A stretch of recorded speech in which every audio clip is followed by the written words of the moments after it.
Hi guys, good morning. July 7, 2020 హిందూలోని editorial చూద్దాం. ఈ వీడియోలోకి వెళ్ళబోయే ముందు ఈ వీడియోని మీరు చివరి వరకు చూడండి. నచ్చితే లైక్ చేయండి, షేర్ చేయండి. మీరు ఏదైనా చెప్పాలనుకుంటే కింద కామెంట్ రూపంలో తెలియచేయండి. ఇంకా సబ్స్క్రైబ్ అవ్వని ఎవరైనా ఉంటే సబ్స్క్రైబ్ అవ్వండి. ఇక ఫస్ట్ ఆర్టికల్ వచ్చేసి గ్యాంగ్స్టర్ ఆఫ్ కాన్పూర్కు సంబంధించినటువంటి గ్యాంగ్స్టర్ గురించినటువంటి ఆర్టికల్ అండి ఇది. మన ఫ్రైడే ఈ యొక్క పోలీస్ మ్యాన్ ఎవరైతే ఉన్నారో వాళ్ళని గ్యాంగ్స్టర్ చంపేశాడనమాట. అతన్ని పట్టుకోవడానికి వెళ్ళినటువంటి ఈ పోలీస్ మ్యాన్ని ఈ యొక్క కాన్పూర్ అంటే ఇది యొక్క యూపీలో ఉన్నటువంటి ఒక మెట్రోపాలిటన్ సిటీ అనమాట. సో దీనికి సంబంధించి ఆ గ్యాంగ్స్టర్ని గురికి సంబంధించిన ఆర్టికల్ అనమాట. సో ఆ యొక్క గ్యాంగ్స్టర్ అలా పోలీసుల మీద దాడి చేయడానికి కారణం ఏంటి, ఈ యొక్క రాజకీయంగా అతని యొక్క ప్రభావం అనేది, అతని యొక్క బ్యాక్గ్రౌండ్ అంతా కూడా రాజకీయ నాయకుల యొక్క ప్రభావం ఉంది. దాంతోపాటు ఈ యొక్క పొలిటికల్ అడ్మినిస్ట్రేషన్ కూడా పూర్తిగా దెబ్బతిన్నది. ఈ యొక్క డెమోక్రసీలో ఇలాంటి గ్యాంగ్స్టర్ని పెంచి పోషించడం అనేది ఈ యొక్క ప్రజాస్వామ్యానికి విఘాతం కలిగించే విధంగా ఉంటుందని చెప్పే ఆర్టికల్ అనమాట. ఒకసారి చూద్దాం. The killing of policeman by a gangster points to a collapse of the rule of law. అంటే ఈ యొక్క పోలీస్ మ్యాన్ను చంపడం, ఒక గ్యాంగ్స్టర్ అనేవాడు పోలీసులను చంపడం అనేది ఈ యొక్క ఏంటంటే ఈ యొక్క ఏదైతే చట్టం ఉందో దాన్ని పూర్తిగా నాశనం చేసాడు. కొలాప్స్ అనమాట, పూర్తిగా నాశనం అయిపోయినట్టు కనపడే అంశం అనమాట. సో ఇందులోకి వెళ్ళబోయే ముందు దీంట్లో ఉన్న డిఫికల్టీ వర్డ్స్ని మనం ఒకసారి చూద్దామండి. ఈ డిఫికల్టీ వర్డ్స్ అంటే నేను కింద డిస్క్రిప్షన్లో పీడిఎఫ్ లింక్ అనేది ఇస్తున్నాను. ఇది ఎన్లార్జ్ చేయడానికి సాఫ్ట్వేర్ సపోర్ట్ చేయట్లేదు, అంత బ్లర్డ్గా వస్తుంది ఒకవేళ ఎన్లార్జ్ చేస్తుంటే. సో అందుకోసం అని చెప్పేసి నేను పీడిఎఫ్ లింక్ అనేది కింద డిస్క్రిప్షన్లో ఇస్తున్నాను. ఎవరైతే ఈ యొక్క వీడియోని చూడబోయే ముందు కానీ ఒకసారి మీరు ఈ యొక్క డిఫికల్టీ వర్డ్స్ లింక్ని డౌన్లోడ్ చేసుకోండి. దాంతోపాటు నేను ఈ యొక్క పేపర్ చెప్పేటప్పుడు కూడా హైలైట్ చేస్తున్నాను, ఈ డిఫికల్టీ వర్డ్స్ యొక్క మీనింగ్స్ అనేది హైలైట్ చేస్తున్నాను. సో మీకు ఇబ్బంది లేకుండా ఇక్కడ ప్రాబ్లం ఉంది కాబట్టి నేను చేయాల్సి వస్తుంది. సో మీరు ఏం చేస్తారంటే డౌన్లోడ్ చేసుకోవడానికి ట్రై చేయండి. దీంట్లో డౌన్లోడ్ చేసుకొని చదవండి. చదివిన తర్వాత మీరు ఆర్టికల్లోకి వెళ్ళారనుకోండి మీకు ఈజీగా ఉంటుంది. దాంతోపాటు మీరు పేపర్ చదివేటప్పుడు కూడా ఈ డౌన్లోడ్ ఉందనుకోండి మీరు ఈజీగా పేపర్ చదవడానికి అవకాశం ఉంటుంది అనమాట. సో నేను ఇంకా ఏంటంటే ఈ హిందూ పేపర్ యొక్క పీడిఎఫ్ ఫైల్ని కూడా ఇస్తున్నాను. ఎవరికైతే పేపర్ అవైలబిలిటీలో లేదో వాళ్ళు ఖచ్చితంగా పేపర్ డౌన్లోడ్ చేసుకొని చదవడానికి ట్రై చేయండి. ఈ ఆర్టికల్ ఎక్స్ప్లెనేషన్ అయిపోయిన తర్వాత మస్ట్గా మీరు పేపర్ చదవడానికి ఒక టైం అనేది కేటాయించి పేపర్ చదవండి. సో ఇక డిఫికల్టీ వర్డ్స్లోకి వెళ్తే ఎమిసియేషన్, థిన్నెస్ వీక్ బలహీనమైన, ఎక్స్టార్షన్ ఎక్స్ట్రాక్షన్ దోపిడీ, ambush attack by surprise trap ఆకస్మికంగా దాడి చేయు, పొంచి ఉండి దాడి చేయు, ఇంపెండ్ ఇమినెంట్ ఎట్ హెడ్ రాబోయే, సెట్ బ్యాక్ ప్రాబ్లమ్ డిఫికల్టీ ఎదురు దెబ్బ, బుల్డోజ్ డిమిలిష్ డెస్ట్రాయ్ హింసాత్మకంగా, స్ట్రాడిల్ బీస్ట్రైడ్ మౌంట్ కాళ్ళు చెరొక వైపు వేసి కూర్చొను, nexus a central or focal point కేంద్ర బిందువు, సర్కమ్స్టాన్సెస్ సిచ్యుయేషన్స్ కండిషన్స్ పరిస్థితులు పరిణామాలు, ఎఫ్లిక్షన్ పెయిన్ మిజరీ బాధ, మోర్బిడ్ డిసీజ్డ్ అన్హెల్తీ వ్యాధిగ్రస్తమైన, ఫ్యాటల్ లీదల్ డెడ్లీ ప్రాణాంతకమైన, మెలవలెంట్ మెలేషియస్ ఈవిల్ మైండెడ్ కపటి, పర్పిట్రేట్ కమిట్ నేరం చేయు, కోర్సివ్ ఫోర్స్బుల్ బలవంతమైన, మెలడీ ఇల్నెస్ డిసీజ్ వ్యాధి, పెట్రిఫై ఓసిఫైడ్ ఫాజిలైజ్డ్ చైతన్యం కోల్పోవు, సబ్వర్ట్ డిస్టెబిలైజ్ ఓవర్త్రో అంతమొందించు కూలదోయు. ఇవి దీంట్లో ఉన్న డిఫికల్టీ వర్డ్స్ అండి. ఇక మనం ఆర్టికల్లోకి వెళితే the killing of 8 policemen by a criminal gang in Kanpur in Uttar Pradesh on Friday bears the violent signature of a dysfunctional society and an alarming emaciation of governance in India's most populous state. అంటే ఒక 8 మంది police మెన్ని ఎవరైతే ఉన్నారో ఆ criminal gang అనేవాళ్ళు కాల్చి చంపడం అనేది, కాల్పుల్లో చంపేయడం అనేది ఉత్తరప్రదేశ్లో ఫ్రైడేలో జరిగిందనమాట. సో ఇది ఏం చూపిస్తుందంటే, దేనికి గుర్తుగా చూపిస్తుందంటే ఈ యొక్క ప్రభావం లేని ఈ యొక్క సమాజం గురించి చెప్తుందనమాట. అంటే ఈ యొక్క సమాజంలో రక్షణ లేనిటువంటి విధానాన్ని, దాంతోపాటు ఏంటి అంటే ఈ యొక్క పరిపాలనలో గవర్నెన్స్లో ఉన్న బలహీనతలు బయటపడే విధంగా ఈ యొక్క పాపులర్ స్టేట్ మన భారతదేశంలోనే అత్యంత ఎక్కువ కలిగిన జనాభా కలిగిన ఉత్తరప్రదేశ్ రాష్ట్రంలో ఇది జరిగిందనమాట. A history sheeter who has at least 5 dozen cases of murder, extortion, kidnapping and other violent crimes against him waited in ambush at his own home for the arrival of police party that was seeking to arrest him. అంటే ఇప్పుడు ఈ యొక్క rowdy sheeter యొక్క నేర చరిత్ర కింద చూసుకుంటే దగ్గర ఒక 5 డజన్ల మర్డర్ కేసులు ఉన్నాయి. 5 డజన్లు అంటే ఒక 60 మర్డర్ కేసులు ఉన్నాయన్నమాట. అంటే 12 అంటే డజన్ అంటే 12 కదా, మొత్తం 5 డజన్లు అంటే 60 మర్డర్ కేసులు ఉన్నాయి. తర్వాత ఎక్స్టార్షన్ దోపిడీకి సంబంధించి, కిడ్నాప్కి సంబంధించి, సో ఇలాంటి యొక్క హింసాత్మకమైనటువంటి ఎన్నో క్రైమ్స్ అనేవి అతని మీద ఉన్నాయన్నమాట. దాంతోపాటు ఏంటంటే ఈ యొక్క పోలీసులు వస్తున్నారనే సమాచారం అతను తెలిసి అతను ఏం చేశాడంటే యాంబుష్ అనమాట, అంటే పొంచి ఉండి అకస్మాత్తుగా వాళ్ళ మీద దాడి చేయడం అనమాట. వాళ్ళ కోసం వెయిట్ చేస్తున్నాడు అనమాట. వాళ్ళు వచ్చినప్పుడు పొంచి ఉండి వాళ్ళని కాల్చి చంపాలని చెప్పేసి, అంటే ప్లాన్డ్గా ఉన్నాడు అతను అరెస్ట్ చేయడానికి వచ్చిన వాళ్ళని కాల్చి చంపడానికి ప్లాన్డ్గా అక్కడ వేచి ఉన్నాడు అనమాట. One of the dead was in his early 20s and had just started his career. Another one was nearing retirement. అంటే ఈ చనిపోయిన వాళ్ళలో ఒకడికి వయసు ఎంత అంటే దగ్గర 20 సంవత్సరాల వయసు అనమాట. అప్పుడే ఉద్యోగం వచ్చింది, అతని యొక్క కెరీర్ని అప్పుడే స్టార్ట్ చేశాడు. ఒక అతను ఉంటే ఇంకో అతను ఏమంటే పూర్తిగా రిటైర్మెంట్ స్టేజ్లో దగ్గరగా ఉన్నాడు ఈ చనిపోయిన వాళ్ళలో. అంటే ఆ చనిపోయిన 8 మందిలో ఒకడేమో 20 ఏళ్ల వయసు అయితే అతనేమో దగ్గర రిటైర్మెంట్కి వచ్చాడు అనమాట. These were needless and avoidable deaths. Some reports suggest that the gangster had received information about the impending raid from his sources within the police. So ఇప్పుడు ఏవైతే ఉన్నాయో ఈ యొక్క మరణాలు అనేవి ఒక నీడ్లెస్ డెత్స్ అనమాట, అంటే అనవసరమైనటువంటి అవాయిడబుల్, అంటే వీటిని తప్పించగలిగే యొక్క మరణాలు అనమాట. ఎందుకని ఆ గ్యాంగ్స్టర్కి ముందే ఒక ఇన్ఫర్మేషన్ అనేది వచ్చిందనమాట. అంటే అతని మీద రైడ్ జరగబోతుంది, రాబోయే కాలంలో అతని మీద రైడ్ జరుగుతుందని చెప్పేసి ఆ పోలీసులోని కొంతమంది అతనికి ఇన్ఫర్మేషన్ ఇచ్చారనమాట. The administration responded to the tragic set back by bulldozing the gang leaders house and vehicles parked in the premises. So తర్వాత ఏమైంది, ఈ యొక్క అడ్మినిస్ట్రేషన్ రెస్పాన్స్ ఎలా ఉంది అంటే ఈ యొక్క జరిగిన ఎదురు దెబ్బకి వాళ్ళు ఏం చేశారంటే పూర్తిగా బుల్డోజింగ్ అనమాట. అంటే సెట్ బ్యాక్ అంటే ఎదురు దెబ్బ. ఈ యొక్క హింసాత్మక ఘటనకు సంబంధించి ఆ గ్యాంగ్ లీడర్ ఎవరైతే ఉన్నారో ఆ యొక్క హౌస్ కావచ్చు, వెహికల్ని కావచ్చు, పార్క్ చేసిన ఏరియా, ఆ ప్రెమిసెస్ అందరూ కూడా వాళ్ళ తర్వాత అంటే దానిలో సెర్చ్ చేశారన్నమాట ఈ ఇన్సిడెంట్ జరిగిన తర్వాత. Straddling the walls of government contacts, politics and crime. The gangster Vikas Dubey is emblematic of the nexus between politics, crime and policing in many parts of the country. అంటే ఇప్పుడు ఈ యొక్క స్టాండ్లింగ్ అంటే ఏంటంటే ఇప్పుడు అతని యొక్క పరిస్థితి ఎలా ఉందంటే అందరితో కాంటాక్ట్స్ ఉన్నాయన్నమాట. అంటే ఒక కాలు పాలిటిక్స్ మీద, ఒక కాలు క్రైమ్ మీద, అంటే అందరితో తనకి కాంటాక్ట్స్ ఉన్నాయన్నమాట. పోలీసు వాళ్ళతో అందరితో కాంటాక్ట్స్ ఉండడం వల్ల ఈ యొక్క వికాస్ దోబే అనే అతను ఎవరైతే ఉన్నారో అతను ఈ యొక్క నేర చరిత్రకి ఒక గుర్తులాగా మారిపోయాడు అనమాట. అంటే ఎంబ్లమేటిక్ అనే కేంద్ర బిందువు అయిపోయాడు, ఈ నేరాలన్నిటికీ కూడా కేంద్ర బిందువుగా అయిపోయాడు అనమాట. సో ఎక్కడ అతను ఓన్లీ యొక్క ఉత్తరప్రదేశ్లోనే కాకుండా దేశంలోని వివిధ భాగాల్లో అతను కేంద్ర బిందువు అయిపోయాడు. ఇలాంటి క్రైమ్కి కావచ్చు, పాలిటిక్స్ కావచ్చు, లేకపోతే ఈ పోలీసింగ్ వ్యవస్థలో ఒక కేంద్ర బిందువు అయిపోయాడు అనమాట. ఎందుకని అతనితో అందరితో కాంటాక్ట్స్ ఉన్నాయి, పోలీసు వాళ్ళతో కాంటాక్ట్స్ ఉన్నాయి. ఎందుకు పోలీసు వాళ్ళకి ఇన్ఫర్మేషన్ ఇచ్చింది, అతను కాపాడడానికి రాజకీయ నాయకులు ఉన్నారు. సో ఇలాంటి ఎన్నో అంశాలు అతన్ని బలోపేతం చేస్తున్నాయి అనమాట. The circumstances that went in to the making of this incident and the response of the administration all point to the same morbid affliction that can be fatal to any democratic society, the collapse of the rule of law. అంటే ఇప్పుడు ఈ యొక్క పర్యవసానాలు, ఈ యొక్క circumstances, పరిణామాలు కావచ్చు, పర్యవసానాలు కావచ్చు, ఏవైతే ఉన్నాయో ఇప్పుడు చూడడానికి ఏంటంటే ఈ యొక్క అడ్మినిస్ట్రేషన్ పాయింట్ ఆఫ్ వ్యూలో చూసుకుంటే మొత్తం కూడా ఎలా ఉంది అంటే వ్యాధిగ్రస్తమై ఉందన్నమాట. ఈ యొక్క వ్యాధిగ్రస్తమైనటువంటి ఈ యొక్క బాధను కలిగిస్తుందన్నమాట.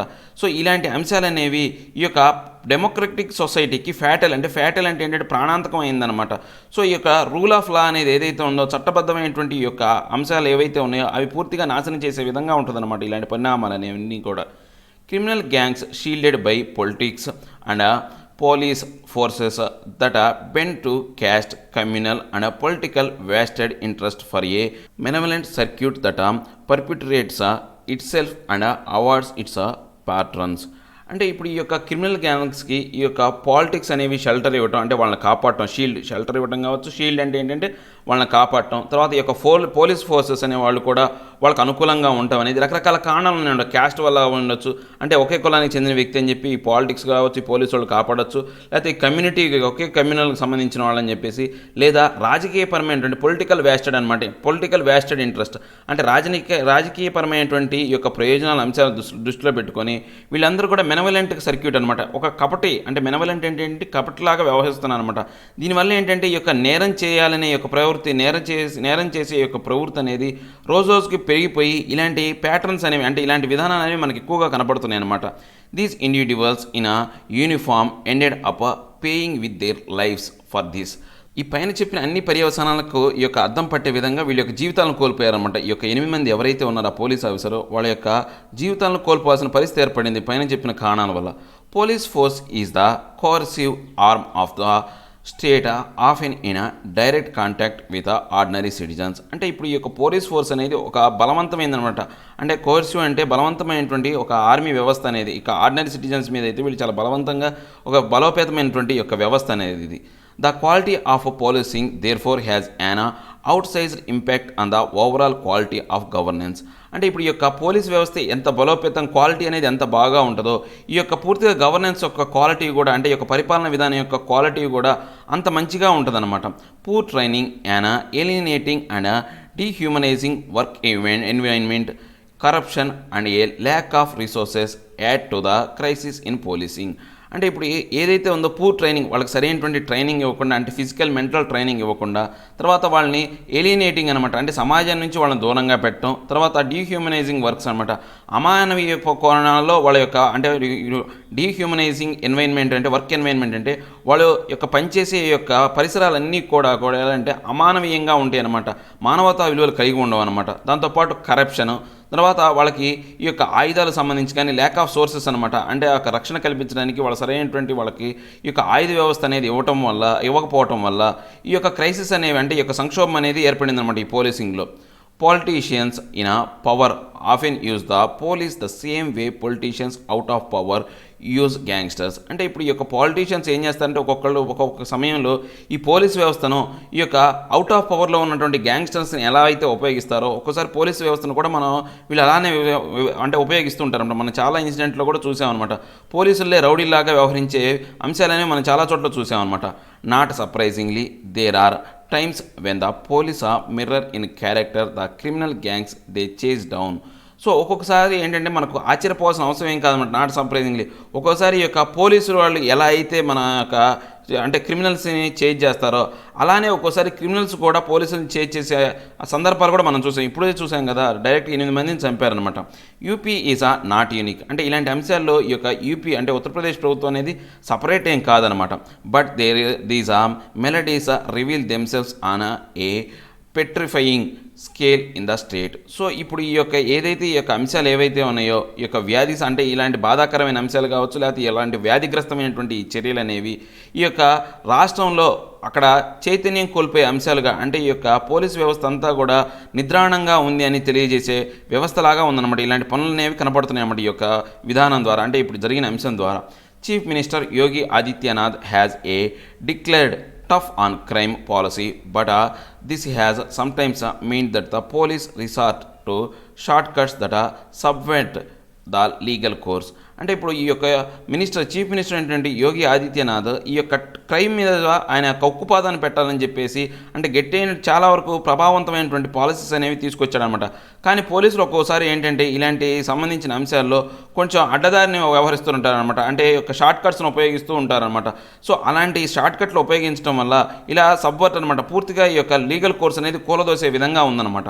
The state has had 5,178 encounters in which 103 suspects were killed and 17,745 surrendered in a little over the last 2 years.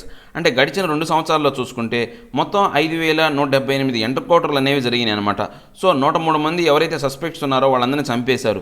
దగ్గర 17,745 మంది ఈ యొక్క సరెండర్ అయ్యారనమాట. ఈ యొక్క పోలీసు వాళ్ళ యొక్క ఎన్కౌంటర్లు తట్టుకోలేక 17,745 మంది ఎవరైతే రౌడీ షీటర్లో అయితే నేర చరిత్ర ఉన్న వాళ్ళందరూ కూడా ఈ యొక్క 2 ఏళ్ల కాలంలో సరెండర్ అయ్యారనమాట.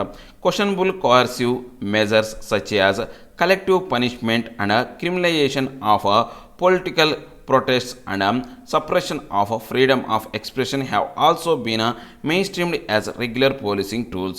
అంటే ఇప్పుడు ఈ యొక్క క్వశ్చన్ చేసే యొక్క బలవంతమైనటువంటి కొన్ని చర్యలు ఏవైతే ఉన్నాయో అంటే అందరూ క్వశ్చన్ చేసే కొన్ని బలవంతమైన చర్యలు అంటే కలెక్టివ్ పనిష్మెంట్స్ అనమాట. ఏంటి ఈ యొక్క పొలిటికల్కి వ్యతిరేకంగా అంటే రాజకీయపరమైన వ్యతిరేకంగా ఏదైనటువంటి ప్రొటెస్ట్ అనేది చేశారంటే అనుకోండి, తిరుగుబాటు చేశారనుకోండి, వాళ్ళు ఏం చేస్తారు, పనిష్మెంట్ గురి చేయడం, కలెక్టివ్ పనిష్మెంట్ ఇస్తారు అందరు కలిపి. మనం చూసాం కదా, సిఏఏ చట్టానికి వ్యతిరేకంగా వాళ్ళు ఎవరైతే ప్రజలైతే తిరుగుబాటు చేశారో వాళ్ళ మీద కేసులు పెట్టారు. కొంతమంది ఈ యొక్క నష్టపరిహారం కింద వాళ్ళ మీద డబ్బులు కూడా వసూలు చేయడం అనేది చేశారనమాట. సో ఇలాంటి ఏంటి ఈ యొక్క రాజకీయపరమైనటువంటి ఈ యొక్క తిరుగుబాటు వచ్చిందనుకోండి, వాళ్ళని పనిష్ చేయటం. తర్వాత suppression of freedom of expression. మనం ఏదైనా చెప్పాలి, ఫ్రీడమ్ ఆఫ్ ఎక్స్ప్రెషన్ అనేది మన రాజ్యాంగం కల్పించిన హక్కు అనమాట. అది ఏదైనా చెప్తే దాన్ని ఏం చేశారంటే బలంగా అణిచివేస్తున్నాను అనమాట. సో ఇలాంటివన్నీ కూడా పోలీసింగ్ వ్యవస్థలో ఒక భాగాలు అయిపోయినాయి ఈ మధ్యకాలంలో ఈ యొక్క ఉత్తరప్రదేశ్లో చూసుకుంటే. This tragic loss of their own personnels in what should have been a routine law enforcement operation must fire up the UP police to uphold professionalism, cleanness, its rank of corruption and the inefficient and liberate the state from the fear of gangsters.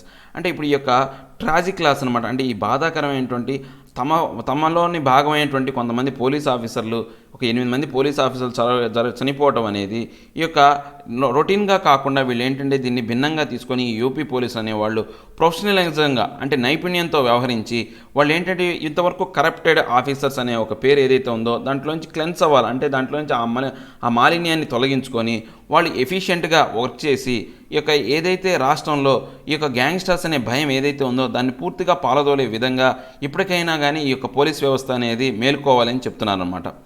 ఇక next article వచ్చేసి what about WHO. అంటే WHO గురించి మనం చెప్పే article అనమాట. What about WHO అంటే అసలు WHO అంటే ఏంటి అంటే వరల్డ్ హెల్త్ ఆర్గనైజేషన్ కదా, దీని యొక్క పరిస్థితి ఎలా ఉంది అనేది దాని గురించి. అంటే ఇప్పుడు WHO యొక్క దీనమైన పరిస్థితి గురించి చెప్పే ఆర్టికల్ అనమాట. అంటే WHO అనేది ఇది ఓన్లీ అబ్జర్వేటరీ బాడీ అనమాట. ఎవరిని కమాండ్ చేసే పొజిషన్లో లేదు. అంటే పెద్ద పెద్ద దేశాలు ఏవైతే ఉన్నాయో ఆ దేశాల యొక్క కమాండ్లోకి ఇది వెళ్ళిపోద్ది, కానీ ఏ దేశాన్ని కూడా కమాండ్ చేసే శక్తి అనేది దీనికి లేదనమాట. సో దానికి సంబంధించిన ఆర్టికల్ అండి, ఒకసారి చూద్దాం. WHO seems to be at the mercy of powerful nations while obtaining relevant information. అంటే ఏదైనా సరే ఒక ఇన్ఫర్మేషన్ రావాలి అంటే ఏదైనా దేశం నుంచి పెద్ద పెద్ద పవర్ఫుల్ దేశాల నుంచి ఒక మంచి ఇన్ఫర్మేషన్ అనేది వాళ్ళకి అందాలి అంటే వాళ్ళ యొక్క దయాదాక్షిణ్యాల మీద ఆధారపడి ఉంటుంది. కానీ WHO వాళ్ళ దగ్గర నుంచి బలవంతంగా కానీ లేకపోతే వాళ్ళ మీద అధికారాన్ని చెలాయించి తీసుకునే అధికారం అయితే WHOకి లేదు. సో వాళ్ళు దయతో ఆ యొక్క పెద్ద పెద్ద దేశాల వాళ్ళు దయతో ఏదైనా ఇన్ఫర్మేషన్ ఇస్తే వీళ్ళు తీసుకొని ప్రపంచాన్ని చెప్పాలి. అంతేకాని వాళ్ళని బలోపేతంగానో బలవంతంగానో లేకపోతే వాళ్ళ అధికారం చెలాయించి ఆ ఇన్ఫర్మేషన్ వీళ్ళు ఎప్పుడు కూడా తీసుకోలేరు అనమాట. అంటే WHOకి అధికారం అనేది లేదు. ఓకే, ఈ ఆర్టికల్లోకి వెళ్ళబోయే ముందు ఇంట్లో ఉన్న డిఫికల్టీ వర్డ్స్ని మనం ఒకసారి చూద్దామండి. కంటైన్మెంట్, కంట్రోలబుల్, లిమిటెడ్, అదుపు చేసే, డిసిప్షన్, ఫ్రాడ్, చీటింగ్, మోసము, ఇండీడ్, ఇన్ఫ్యాక్ట్, రియల్లీ, వాస్తవంగా, ఒపెక్, నాన్ ట్రాన్స్పరెంట్, అపారదర్శకత, క్లస్టర్, గ్రూపు, క్రౌడ్, గుంపు, కన్సర్న్, వర్రీ, ఆందోళన, ఫోర్త్ కమింగ్, రెడీ, ఇమినెంట్, సిద్ధంగా ఉండు, షిక్, ఎల్యూడ్, అవాయిడ్, తప్పించుకొను.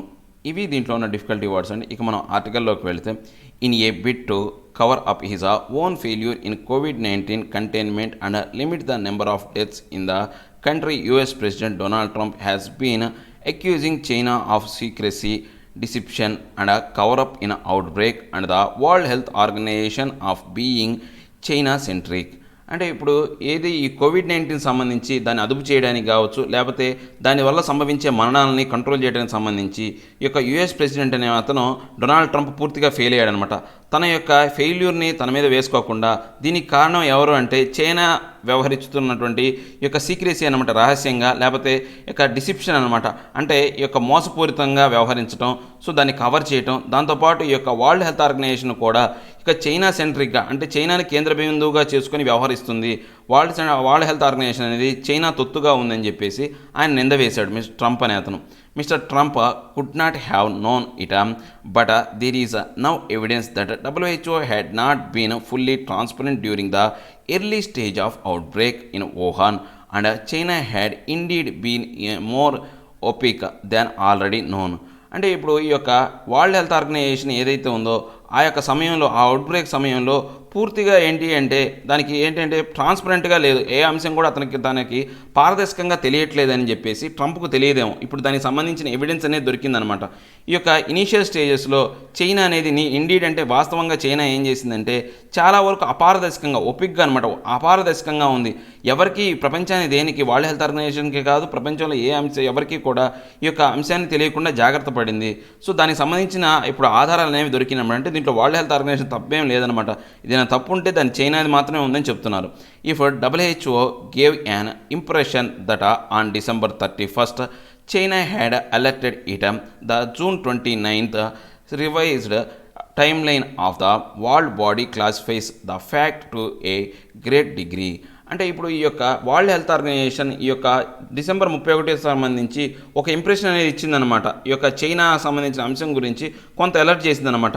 తర్వాత ఈ యొక్క జూన్ 29వ తారీఖున చూస్తే కనుక ఆ టైం లైన్ మారేసరికి పూర్తిగా ఆ యొక్క రివైజ్డ్ అనమాట. ఇంతకుముందు చెప్పిన దానికి పూర్తి విరుద్ధంగా ఈ యొక్క డిగ్రీ అనేది మారిపోయిందనమాట. గ్రేట్ డిగ్రీలోకి వచ్చేసింది. అంటే డిసెంబర్ 31న ఒక అలర్ట్ లాగా వస్తే పూర్తిగా అదేంటంటే ప్రమాద గంటలు మోగించే విధంగా జూన్ 29వ తారీఖుకి మారిపోయిందనమాట. అంతేకాదు ఇప్పుడు పరిస్థితులన్నీ పూర్తిగా మారిపోయినాయి కదా. WHO's country office in China had apparently been alerted by a media statement by the Wuhan Municipal Health Commission about cases of viral pneumonia. అంటే ఈ యొక్క WHO యొక్క ఏదైతే చైనా కంట్రీలో ఉన్నటువంటి ఆఫీస్కి ఈ యొక్క మీడియా స్టేట్మెంట్ ద్వారా ఏది WHOకి ఒక మీడియా స్టేట్మెంట్ ద్వారా వుహాన్ మున్సిపల్ హెల్త్ కార్పొరేషన్ అంటే కమిషనర్ దగ్గర నుంచి ఇన్ఫర్మేషన్ వచ్చిందనమాట. ఒక వైరల్ నిమోనియా అనేది అటాక్ అయింది చైనాలో ఈ వుహాన్ సిటీలో అని చెప్పేసి వాళ్ళకి ఒక ఇన్ఫర్మేషన్ వచ్చింది. It got the same news from another independent source to. So ఇలాంటి దీనికి సంబంధించినటువంటి సేమ్ న్యూస్ అనేది ఇంకో ఇండిపెండెంట్ సంస్థ నుంచి కూడా ఈ యొక్క WHOకి అందిందనమాట. China confirmed to WHO of the cluster of cases of viral pneumonia of unknown cause on January 3rd only after the global body twice reached out to the Chinese authorities on January 1st and 2nd. అంటే ఇప్పుడు ఈ యొక్క China అనేది ఈ యొక్క cluster of cases గురించి ఈ యొక్క WHOకి అంటే వాళ్ళు ఒక ఇన్ఫర్మేషన్ ఇచ్చారనమాట. జనవరి 3వ తారీఖున ఏం చెప్పారంటే వైరల్ నిమోనియా అనేది ఒకటి అటాక్ అయింది. దాని యొక్క కారణం అయితే మాకు తెలియదు, కానీ దానివల్ల గుంపులుగా కేసులు వస్తున్నాయి అని చెప్పేసి వీళ్ళు చెప్పారు. ఎప్పుడు చెప్పారు? ఈ యొక్క వరల్డ్ హెల్త్ ఆర్గనైజేషన్ WHO సంబంధించిన రిప్రజెంటేటివ్స్ అనే వాళ్ళు జనవరి 1వ తారీఖు నుంచి 2వ తారీఖున 2 సార్లు వాళ్ళపై కన్సల్ట్ అవ్వడం వల్ల వాళ్ళ యొక్క ప్రెజర్ తట్టుకోలేక ఆ అంశాన్ని వాళ్ళు తెలియజెప్పారనమాట. Following the confirmation, WHO on January 4th tweeted to say China has reported to the WHO a cluster of pneumonia cases with no deaths in Wuhan, Hubei provinces. Also, if the early timeline had mentioned that on December 31st a novel coronavirus was eventually identified as the cause of pneumonia cases, the revised information post on WHO website mentioned that the cause of the illness was not known till January 2nd, and China did not confirm novel coronavirus as the cause even on January 3rd when it confined a cluster of pneumonia cases. అంటే ఇప్పుడు ఈ యొక్క WHO అనేది world health organisation ఎప్పుడైతే ఆ 3వ తారీఖు అంశం తెలిసిందో 4వ తారీఖున ఒక ట్వీట్ రూపంలో వీళ్ళు చేశారనమాట. ఆ 4th ఏమైంది, దాని ఫాలోయింగ్ డే రోజు 3వ తారీఖు తర్వాత ఫాలోయింగ్ డే 4th ఏం చెప్పారంటే చైనాలో ఒక WHOకి సంబంధించి ఏం ఇన్ఫర్మేషన్ చెప్పిందంటే cluster of cases pneumonia cases అనేవి ఫాలో అయినాయి. దానివల్ల ఇప్పటి వరకు మరణాలు అయితే సంభవించలేదు, కానీ ఈ యొక్క వుహాన్ హూబీ ప్రావియన్స్లో ఇది చాలా తొందరగా వ్యాప్తి చెందుతున్న వ్యాధి. ఈ యొక్క ఎర్లీ టైంలోనే ఈ యొక్క డిసెంబర్ 31నే ఈ యొక్క నావెల్ కరోనా వైరస్ అనేది కొంతవరకు ఐడెంటిఫై చేసినప్పటికీ కూడా దాని యొక్క ఈ యొక్క నిమోనియా యొక్క కారణం అనేది ఈ యొక్క వరల్డ్ హెల్త్ ఆర్గనైజేషన్ బయట పెట్టలేకపోయిందనమాట. అంటే జనవరి 2వ తారీఖున కూడా ఈ యొక్క చైనా ఏం చెప్పింది, ఈ నావెల్ కరోనా వైరస్ అనే దాని గురించి బయట పెట్టకుండా ఎందుకో కారణం తెలియదని చెప్పేసి అంటూనే ఉన్నారనమాట. సో ఈ యొక్క జనవరి 3వ తారీఖు అయినప్పటికీ కూడా ఈ యొక్క క్లస్టర్ ఆఫ్ ఫినామినా కేసెస్ అనేవి వస్తున్నప్పటికీ కూడా ఇది నావెల్ కరోనా వైరస్ ద్వారా కన్ఫర్మ్ అయిందని కన్ఫర్మేషన్ ఇవ్వలేదు. అంటే దానికి ఒక డౌట్ అయితే ఉంది, కానీ కన్ఫామ్గా చైనా మాత్రం బయట పెట్టలేదనమాట ఆ యొక్క అంశాన్ని.